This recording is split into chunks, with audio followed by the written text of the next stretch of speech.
ไม่สิไม่มีสิทธิ์ขายแล้วเพราะไม่งั้นเดี๋ยวเอาตำรวจมาที่นี่เลยไม่ขายแล้วชื่ออะไรบอกชื่อพี่มาเรื่องราวนี้กำลังเป็นกระแสในสังคมโซเชียลซึ่งมีคนไทยคนหนึ่งได้ไปหามคนลาวที่เปิดห้างขายของโดยตนเองอยู่ประเทศไทย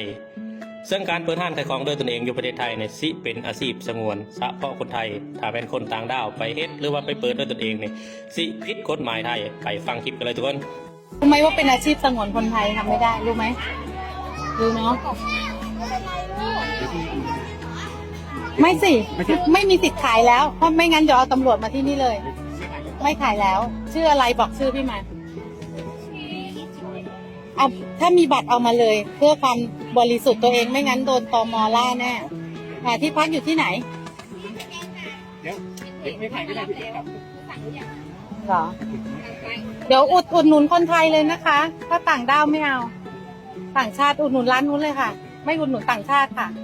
เขาไม่มีสิทธิ์ขายของค่ะนะพี่นะเห็นใจไปเป็นแรงงานดีกว่าไม่ขายแข่งกับคนไทยสงสารคนไทยเนาะเอาชัดเจนเลยนะสุดใต้ตำตออีกแล้วหนูก็มายืนฟังอยู่นานแล้วไม่เอาหนูสงสารคนไทย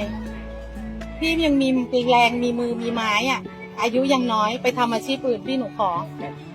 พรุ่งนี้ไม่เจอแล้วนะแต่ถ้าเจอกันพื้นที่อื่นถือว่าซ้ำนะผิดซ้ำนะมีชื่อมีอะไรบอกไว้ก่อนไหมชื่อเล่นอะไรชื่อชายพักที่ไหนเดี๋ยวขับรถตามไปเลยถ้าไม่ยอมให้ขับรถตามไปเดี๋ยวจะได้โทรเรียกสายตรวจยังไม่ต้องไปไหนอยู่ที่เนี้ยก่อนเดี๋ยวผมไม่ถ่ายก็ได้กลับเลยกลับอยู่ลาวหรืออยู่ไหนคะแม่อยู่ลาวกลับลาวเลยนะตอนนี้พี่เพิ่งล่าคนลาวนี่ยังอยู่ในศาลชั้นศาลอยู่เลยนะกลับเลยนะครับโอเคขอบคุณครับหลังจากคลิปนี้ได้โพสต์ลงไปในสื่อสังคมโซเชียลแล้วเฮ็ดให้ชาวสังคมโซเชียลต่างก็สนใจและก็มีความคิดเห็นแตกต่างออกไปเป็น2 ฝ่ายโดยฝ่ายหนึ่งก็คือคิดว่าแล้วเว้าถึกแล้วเพราะว่าอาชีพสงวนไว้เฉพาะคนไทยก็ต้องสงวนไว้เฉพาะคนไทยคนต่างด้าวคนต่างประเทศสิมาเฮ็ดอาชีพสงวนเฉพาะคนไทยบ่ได้เพราะว่ากฎหมายของประเทศไทยตั้งไว้อย่างนั้นส่วนอีกฝ่ายหนึ่งก็มีความคิดเห็นว่านี่เว้าคุณแพงเกินไปเว้าจี้เว้าจั่นเกินไปควรจะคิดเห็นเพื่อนมนุษย์ด้วยกันแล้วทุกคนได้มีความคิดเห็นใดแต่ว่าในนามแอดมินเองที่เป็นคนลาวนี่คิดว่าเล่าเนี่ยเว้าถึงแล้วทุกคนเนาะประเทศลาวกับประเทศไทยเป็นบ้านพี่เมืองน้องกันก็จริงแต่ว่าเฮาเป็นคนลาวมาทำงานอยู่ไทยเฮาก็ต้องเคารพตามกฎหมายเพิ่นเนาะทุกคนเนาะเพราะว่ากฎหมายเพิ่นบัญญัติว่าอย่างใดกฎหมายเพิ่นให้ปฏิบัติจังไดเฮาก็เฮ็ดนำเนาะทุกคนเนาะเพราะว่างานอื่นมันก็มีเยอะแยะไปงานที่ให้คนลาวคนต่างดาวคนต่างประเทศเฮ็ดมันก็มีเยอะแยะไปส่วนงานที่เขาบ่เฮ็ดเฮาก็บ่สมควรที่จะไปเฮ็ดเนาะทุกคนเนาะคิดว่าเราเว้าถูกต้องแล้วในความคิดเห็นของข่อยได้ทุกคนเด้คิดเห็นคือกันบ่กาสบายดีแหละกาสวัสดีพ่อแม่พี่น้องทุกๆคนพี่น้องคลิปนี้อยากจะมาเตือนคนลาวที่มาเฮ็ดงานในประเทศไทยหรือว่ามาทำมาค้าขายในประเทศไทยต้องระวังนะพี่น้องนะก็คืออย่างที่ต้นคลิปนั่นเลยนะพี่น้องคนลาวเนี่ยมาขายของในประเทศไทยซึ่งขายของในประเทศไทยมันผิดกฎหมายอยู่แล้วนะพี่น้องนะก็คือ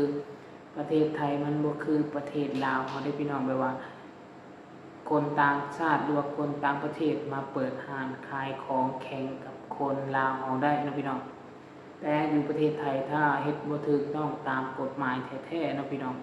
จะขายบ่ได้เลยนะพี่น้องโอเคเนาะกฎหมายทางลาวอาจจะบ่คือกฎหมายทางประเทศไทยนะพี่น้องกฎหมายทางประเทศไทยเพิ่นก็จะห้ามเลยว่าห้ามบุคคลต่างด้าวขายของหรือว่าแย่งอาชีพคนไทยนะพี่น้องเนาะว่าจะเป็นขายของขายหยังขายลูกชิ้นหยังก็แล้วแต่ถ้าเจ้าบ่แม่นคนไทยเจ้าจะบ่สามารถขายได้หรือว่าถ้าเจ้าบ่แม่นลูกน้องไปขายให้นายจ้างเจ้าก็จะขายบ่ได้นะพี่น้องเพราะฉะนั้นแล้วอยากจะฝากถึงคนลาวเพราะว่าจะเป็นเฮ็ดหยังก็อยากนะพี่น้องต้องเป็นลูกน้องเขาเท่านั้นจึงจะได้เนาะถ้าบริษัทก็เปิดเป็นบริษัทนี่อันนี้น่าจะได้อยู่นะพี่น้องแต่ก็ตามกฎหมายเนาะอย่างเช่นพีวินวิลเลียมอันนี้บ่เราก็ยังขายได้แต่ต้องเปิดบริษัทเปิดเป็นอีหยังสักอย่างนี่แหละเนาะเพราะฉะนั้นเราต้องเฮ็ดให้มันถูกต้องนะพี่น้องแต่ถ้าเอาไปขายโลโลเลเลนี่เนาะบ่ได้มันก็คือโอ้นะมันมีกฎหมายคุ้มครองนะอยากขายหยังก็ต้องเฮ็ดให้ถูกเนาะแล้วสำหรับเฮาที่แบบว่าบางมีนะคนลาวบางคนเขาคิดว่าในเมื่อมาเฮ็ดงานในประเทศไทยเนาะคนลาวที่มาเฮ็ดงานในประเทศไทยบางคนก็ลังเลิกเวียกบัดนี้นะพี่น้องลังเลิกเวียกแล้วเวลามันว่างนะพี่น้องเวลามันว่างแล้วเวลาย่างไปตลาดแล้วมันจะมักเห็นโอกาสเนาะโอกาสที่จะขายของขายนั่นขายนี่เนาะ ราะฉะนั้นแล้วคนเราก็อยากจะขายแบบนี้นะหลังเลิกเวียกอย่างนู้นนี้นั่นเนาะอยากจะขายวันนี้มันผิดกฎหมายนะพี่น้องโอ้โหว่าเราเห็นโอกาสที่อยากจะขายและคิดว่าขายแล้วมันขายได้ แต่ว่ามันผิดกฎหมายอยู่ประเทศไทยนะพี่น้องเพราะฉะนั้นแล้วคนไทยก็เจ้าจะโบมักให้คนอื่นหรือว่าโบมักให้คนงานต่างด้าวเนี่ยมาขายของแย่งอาชีพคนไทยนะพี่น้องเนาะเพราะฉะนั้นแล้วอย่าไปเฮ็ดนะพี่น้องนะอย่าไปเฮ็ดเพราะในแต่ละประเทศมันก็มีกฎหมายของมันนะพี่น้องคุ้มครองก็คือมันเป็นการดีที่รักษาสิทธิ์นะพี่น้องเนาะบางคนบอกว่าโอ้คนไทยเขาก็บริขายเลยอย่างเช่นนู่นนี่นั่นนะพี่น้องเขาก็บริขายเขาคือห้ามไว้อย่างประมาณนี้นะพี่น้องจะขายหรือบ่ขายก็เจ้าก็ห้ามไว้อยู่ดีนะพี่น้องเนื่องจากว่ามันเป็นกฎหมายที่เขาห้ามไว้ให้คนไทยทั้งเขาจะบ่เห็นเฮาก็บ่สามารถที่จะเห็นนะพี่น้องเนาะอันนี้ก็คือฝากถึงคนลาวเฮานะพี่น้องเฮาบ่สามารถที่จะเห็นได้เลยเนาะเพราะฉะนั้นแล้วคนลาวเนาะที่มางานในประเทศไทยอย่าไปขายของอย่าไป